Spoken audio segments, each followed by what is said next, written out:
Alright guys, what's up? It's LegoMation Studio back with another LEGO Lord of the Rings review, set review. This time I'm so excited to be showing you guys the pirate ship Ambush. Never in my dreams did I think they would actually make a set out of this scene because it's so small.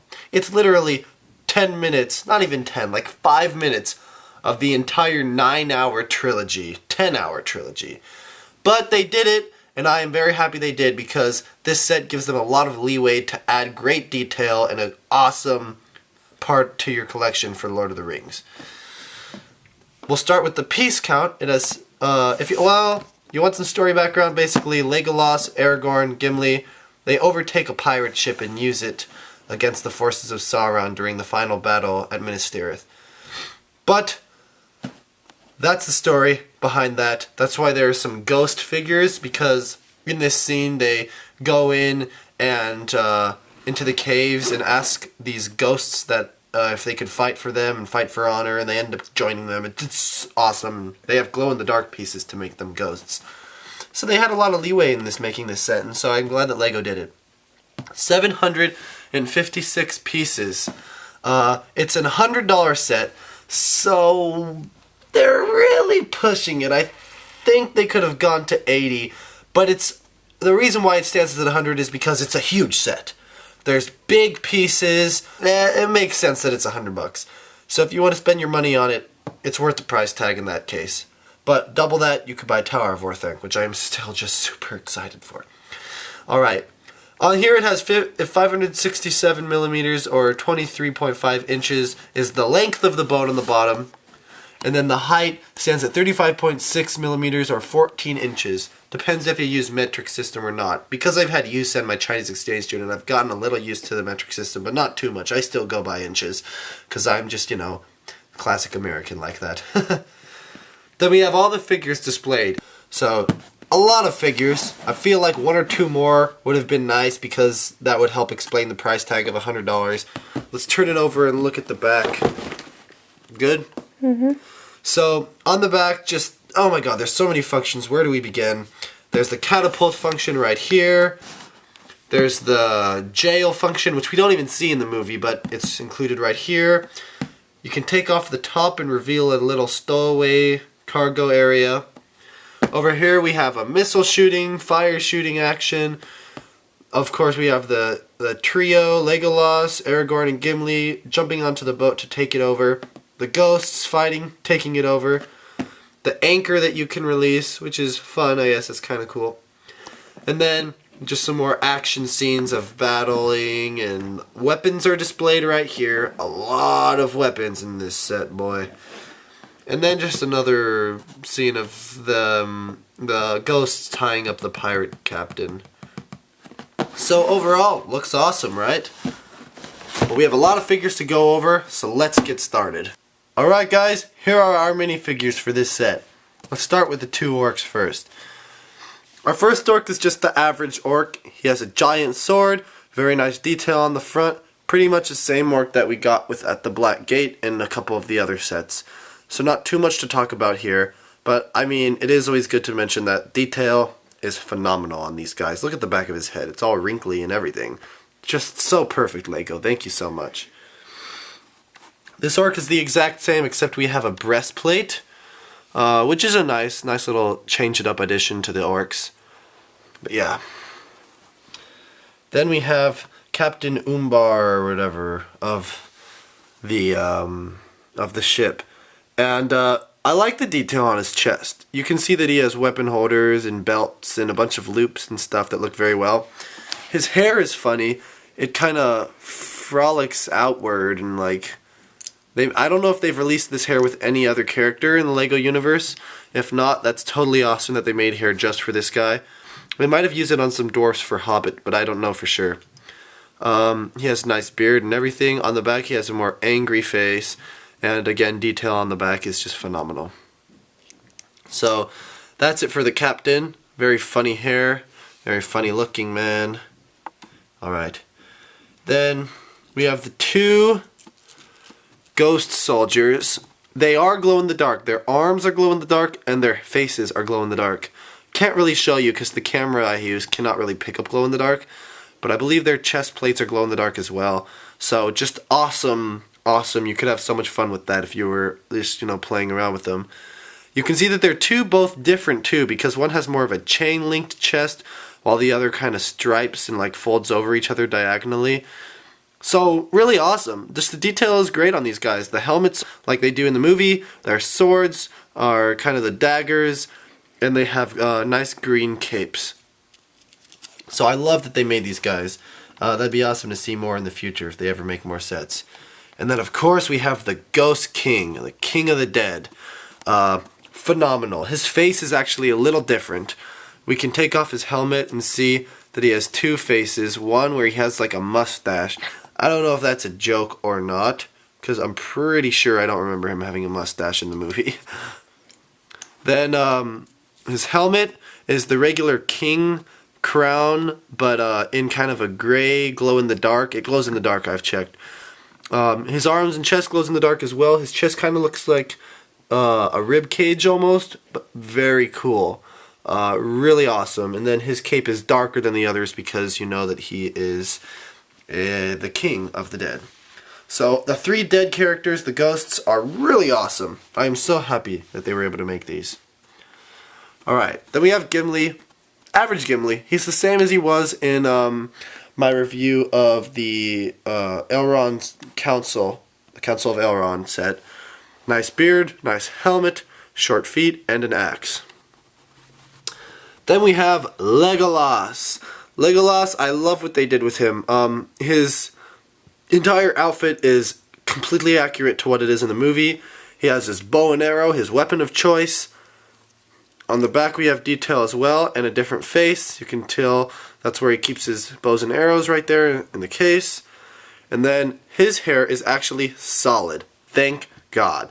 The ones that were in the Council of Elrond for both Arwen and Elrond were rubber, but this is hard plastic. I don't know. I just feel like it's less cheap. It's cooler like that. Anyways, he has the nice blonde locks. What a pretty, pretty handsome man. And the elf ears. Then we have regular Aragorn. As you can see, this is earlier on during Return of the King when he doesn't have the white tree of Ministeris planted on his chest. He just has the average Aragorn clothes, Aragorn hair, and his sword. We also have his angry face as well. I think we had one with Legolas too. I think most of all characters in LEGO Universe now have two faces. So that's Aragorn. So you have a total of 9 figures, which is a lot. It's plenty.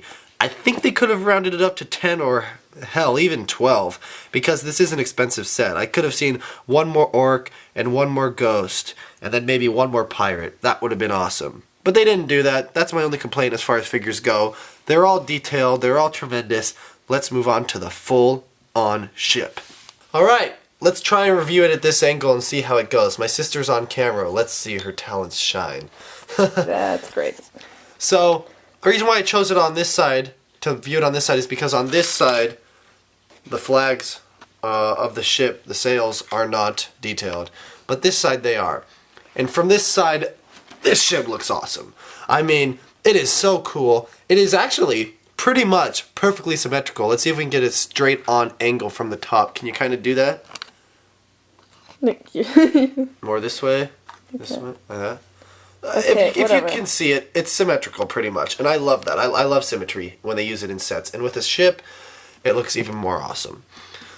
So, we can pretty much look at one side, and that's pretty much the same for the other side. So let's do that. As we start at the tip, we have this pointy, really nice detailed like dagger that, you know, hits stuff before it lands. Really cool. They have that in the movie. The mast is awesome. We have a chain attached, so this flaps back and forth. Apparently Yusen said that these actually float in water. I don't know if that's true. Post in the comments section below. I kind of doubt that. We have shields all along for decoration. We have an anchor here, and there's another one on the other side as well.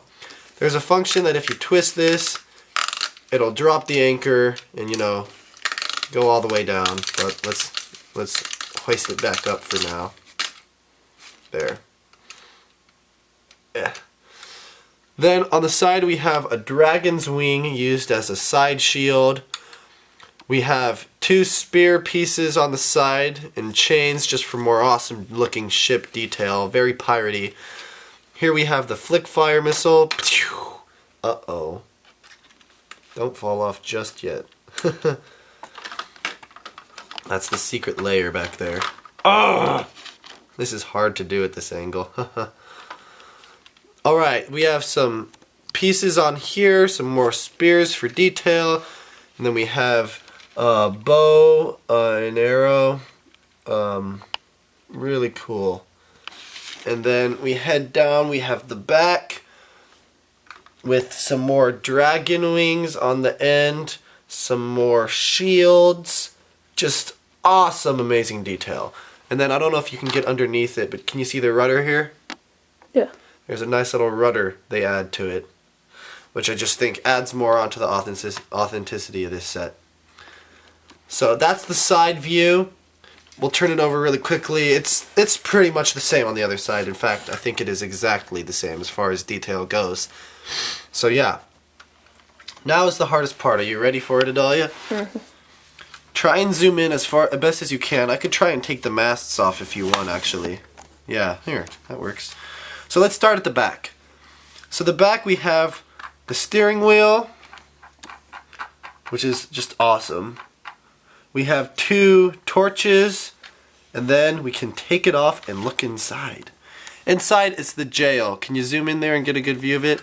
As far as it goes. Alright, well, let me lift it up. We have a mouse hidden in there. We have a chain, a loaf of bread, some fire torches. So if you needed to keep someone in there locked up for a good time, they could probably survive in there. Let me take off this mast really quickly. You can see that there's a barred gate. Can you see that in there? Mm-hmm. So you could take, say, the captain, the pirate captain that they decided to capture, and put him inside. Let's see. Come on, stand up. And can you see him at all through the gates? I don't know if the camera does that well. Yeah. Well, yeah, you can see him in there. The door opens, I believe, and you can stow away your prisoners. Haha. So cool, awesome playability. Like, kids would love this for like a Christmas set or something. It's perfect. You get some of your favorite characters and some awesome functions. Alright, let's move on. As we go further down, we have chains that lead to the main docking area, or the main area, the floorboard. You can see pieces of the floor that have fallen off to make it look more piratey and more like screwed up. As you can see, it's a very worn down ship. One of the little tables, I guess you could call it, has 2 bottles. You can take that off and it reveals maps on maps on maps. Just 2 maps, so not maps on maps, but you get 2 maps, so obviously they're hunters, they're voyagers. Let's close that up. We have 2 more extra missiles, a nice table on top of a barrel which has gold pieces and jewelry and diamonds in it that you can tell they've obviously pirated. Some spears, a little rack for spears and crossbows, and a key to open up the dungeon. We can put that right back there. Very nice rack. It's a nice rack, very nice. You can tell that they spent time developing it over the years. Anyways, as far as the rest of the front is concerned, pretty much have the mast here. You can twist this, it releases both anchors on each side. And yeah, you pretty much get a full view of the boat now. So zoom out, let's get a nice full view before I put the masts back on. There's a lot of functions, a lot of things to do, and once the sails are put back on, it looks phenomenal. Like that. They go on really easy too. Easier than I thought they'd be. Sometimes they're like connected by a string, but nope. Alright. So here it is. I love it. There's so much to do with it. Let's get all of our characters placed on it in places and then do a final kind of overall. Go. So here we have it. the pirate ship ambush scene, and I say, Lego, well done. Yusen, if he was here, would agree with me. This is one of the best Lego Lord of the Rings sets they've released, and one of the best pirate ships I think ever. It's different because it's Lord of the Rings style, and it's not really what we've seen, but it's very flat and low to the water, and I don't know, I love it. Post in the comments what you think about this set. If you're a fan of sail ships, if you're a fan of Lord of the Rings and you have that money, $100 is the price tag, and if that fits your wallet, I highly suggest it. Plenty of minifigures, plenty of functions and details inside. If you have a kid or you are a kid, this is a great Christmas present because playing with this in general gives you so many opportunities with all the characters and all the functions. So if I were to rate this, I would honestly rate it a 9 out of 10 just because I don't like it perfectly. As far as the set... Mom, what? What? We're doing a video. Okay, so you know, they found me a ticket. So I'm going to leave it. Okay, congratulations. Bye. You're going out. Okay, we'll make sure we throw a big, large party, Mom. Shh, it's a secret. Careful, don't tell anyone. Little glimpse into my personal life. Anyways, I love this set. As far as the set goes, 10 out of 10, I would give it. But personally, 9 out of 10. I hope you've enjoyed this review. All of these LEGO Lord of the Rings reviews are pretty much done for the summer sets. I'll wait till I get the Tower of Orthanc. I'm also going to wait till you guys tell me if you want more of the old sets reviewed, because, you know, the more the merrier, why not? So let me know in the comment sections of these reviews if that's what you would want. Until then, I'll see you guys later. This is LEGOmation Studio, signing out.